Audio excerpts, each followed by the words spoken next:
SK with School Garden project here. I wanted to take a minute just to show you my garden that I have at my apartment in Eugene, Oregon. We've been getting rain showers all week. So just wanted to pop outside when the weather was reasonably nice to show you how I'm gardening.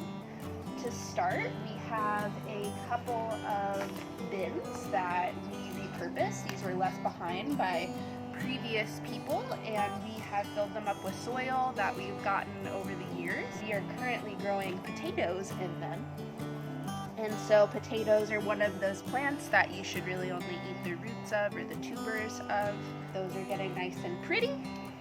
Over here we have more potatoes in a grow bag and some nettle that has just kind of popped up, but that's okay. You can actually eat the nettle too. Ours has gone a little bit past. Remember, kids, always ask a grown-up before tasting any vegetable, fruit, or plant from the garden or yard.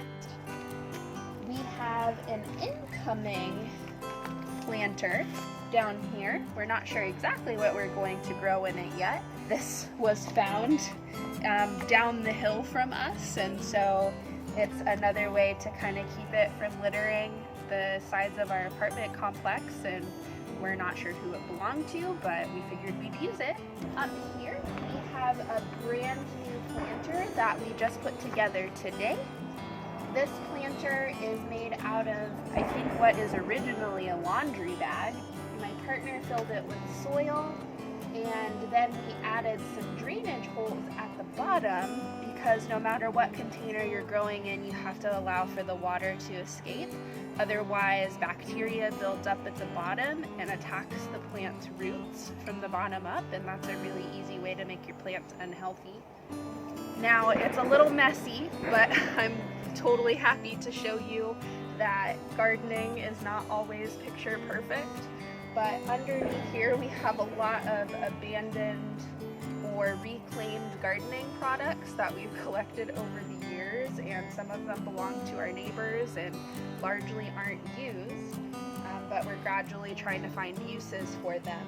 We've got buckets over here. I think that this used to be a cage to protect plants from rabbits.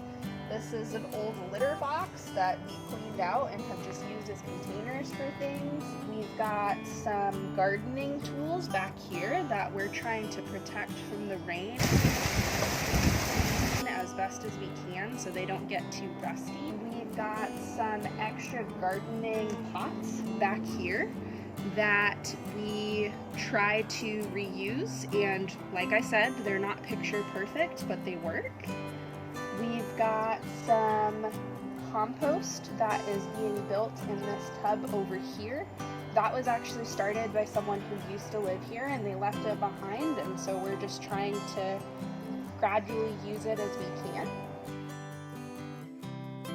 And then up on our upper porch, which is a little bit more protected from the rain, we have some more potted plants.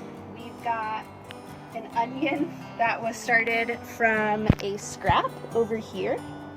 We've got more onions up here of different ages. We've got some onion starts here. This is a mystery flower, but I kind of love it, and I'm not sure what it is yet, though I suspect it's a weed. We've got more onions down here, and this is a chamomile plant that has started by itself and wandered up to this pot somehow. This box that the plants are on is actually a bee swarm trap. We have a buddy here in town named Brian Bender who does holistic beekeeping, and he helps to rehome the bees in order to help strengthen the local populations of honeybees.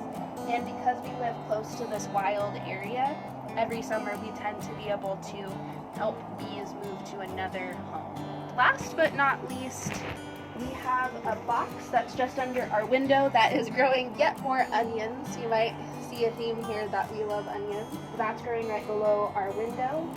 Over the years, we have